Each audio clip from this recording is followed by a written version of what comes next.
in our life groups, we have this saying, where no one stands alone. And I thought, you know what we ought to have here in this room when we gather? We ought to have this saying, where no one sits alone. And I just put it out to you as a challenge of love, that you will have this on your heart forever and ever. You come into this room and you see somebody that's sitting alone, go sit with them. If you find yourself sitting alone and you are secure in your relationship with the Lord, and I mean you're just so mature in your faith, you go sit with someone else. And I just want to see that. I just want to focus on that for the next several weeks and look out amongst here and say, no one should be sitting alone.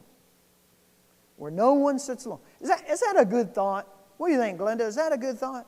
Where no one sits alone? And so that's my challenge. And I just look out here and you can get up any time during the service, any given time, and go sit with somebody. Any given time. In the middle of the sermon. Instead of, getting snoozy and comfortable for a good nap, look around and say, who can I go sit with? And you say, I don't know that person. Well, guess what? You get to know them. You know what we're going to do in my life group tomorrow? It's going to be so fun. I can't wait to do it. We're going to Family Frosty. And that's good right there in itself, isn't it? We're going to go to Family Frosty, our life group, and we're going to play competition mini golf. And so what we're going to do is put everybody's name in a hat. And then we're going to draw them out randomly, and those 4 people are going to go off as foursomes. And they, may not be people they normally hang out with each other. And they have to golf the whole course with each other. And it'll be 2 against 2. See, it's competitive. Got to have that competitive thing in there. And the 2 that beat the other 2, the loser has to buy ice cream for the winners. See? So it's going to be a good...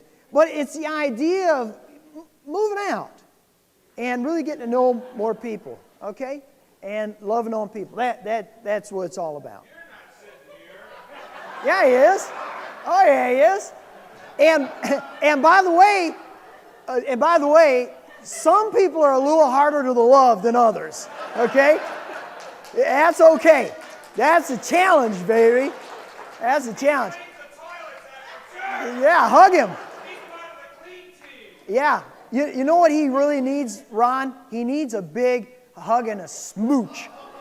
So, there you go. Woo!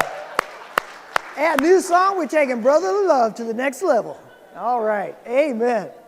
All right. Wow, now the crowd's right. It's good. I'm feeling love all the way up here to the stage area. And it's good. I'm up here all by myself. But I'll be fine.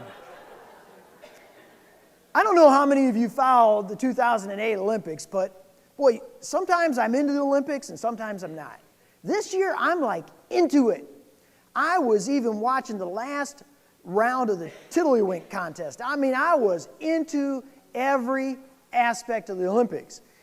There was one, it seems like there's certain events and people that kind of rise to the top of each Olympics. Well, this year, no doubt about it. Who was it? Hey, look at there. Every one of you knew without even saying. Michael Phelps, what a machine. That dude is like a machine. And this guy, this wasn't his first Olympics. Last Olympics, he won 6 gold medals. This year, he broke that record that people thought would never be broken. Mark Spitz, what a handsome guy. Back in 1972, he tore up the waters, won 7 gold medals. This year, Mike Phelps broke that record and became one of the most popular guys in the entire world. And he's got contracts now with all these different people. And 3 months later, or thereabouts, we get a picture of this guy smoking dope with some of his buddies. And it's on national news. Now, you got to ask yourself, Michael, what were you thinking? I mean, he's got the whole world in his hands. He's going to be a multimillionaire. He already is a multimillionaire before he's age, 26 or whatever. And he's still young enough in this very grueling sport to even be more successful. He's got it all going for him.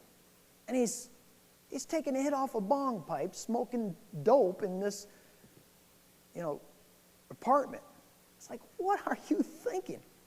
But here's the thing. He's not very different from a multitude of people throughout all history. That there is this danger in success that oftentimes people don't understand going into it. As a matter of fact, if you will, there's almost this seduction of success. It seduces us to give everything for it, and then when we get into that successful position, then it plays on us again. Two hardest things in life to do. You know what they are? Two hardest things in life to handle. One is failure, and the other is success. We struggle with it. We worship those who have success. People have done it throughout all time. And yet then they make these blundering, goofy decisions. And we wonder, how come? Well, there are plenty of biblical examples too. You can go to the Old Testament. You guys remember the story of King Saul? Anybody remember that story? Just raise your hand. It's really important for me to get feedback to know, okay, a couple, a few? All right. Well, King Saul came about as the result of the people of Israel wanting to have a king. They wanted to be like everybody else. All right? And so they appealed to God for a king, and God, against his desire, really, for his nation, because he was their king. So he provides them this guy, King Saul. This guy is head and shoulders above everybody else. King Saul's got it all going on. He's king of Israel, and he's a big, strong warrior of a guy. Well, then he gets seduced by his own success. And as he goes through his period of being the king, eventually he has to get confronted by a prophet by the name of Samuel. And Samuel has to tell him, Saul, I'm sorry, but because you're so inward focused now instead of outward focused in not worshiping God, but basically worshiping the concepts and the things of this world, God's taken that kingdom from you. He's given it to another. And so the kingship goes from this guy, King Saul, king of Israel. First one, big guy, warrior. Now it goes to little guy David. We talked about it last week. You remember that? You remember Samuel coming? He says, here's a man after God's own heart. He's a little guy compared to his brothers. He's a little guy compared to Saul, but he's got a heart after God's own heart. And David becomes a mighty warrior. David, he kills the Philistines in the thousands and the tens of thousands, the ladies of Israel used to sing. And David conquers the kingdom. And David is rich beyond belief. David's got everything in the world and then some. And David's up on his rooftop one spring. He's not doing now what he should be doing as this great king of Israel. And he peeps over the rooftop and he sees this beautiful woman down there bathing. And now David thinks he's above the law, he's above God, and now he goes and he commits adultery with a lady by the name of Bathsheba. And as a result of it, his family has problems with sexual sin clear out throughout. It's like, David, what were you thinking? He was seduced by success, and he got off track, and he lost his focus. We'll go right on down the family tree. You pick up Solomon. Solomon was the wisest man that ever walked the face of the earth. Here's another king of Israel. Here's another guy that God blessed with the greatest amount of wisdom.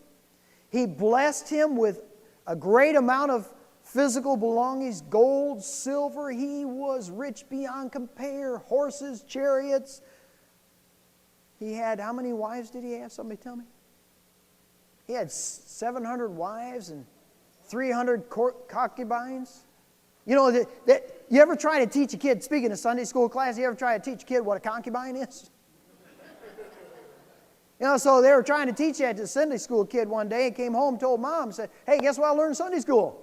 Solomon had 700 wives and 300 porcupines. That'll work just fine. It's kind of a sticky situation.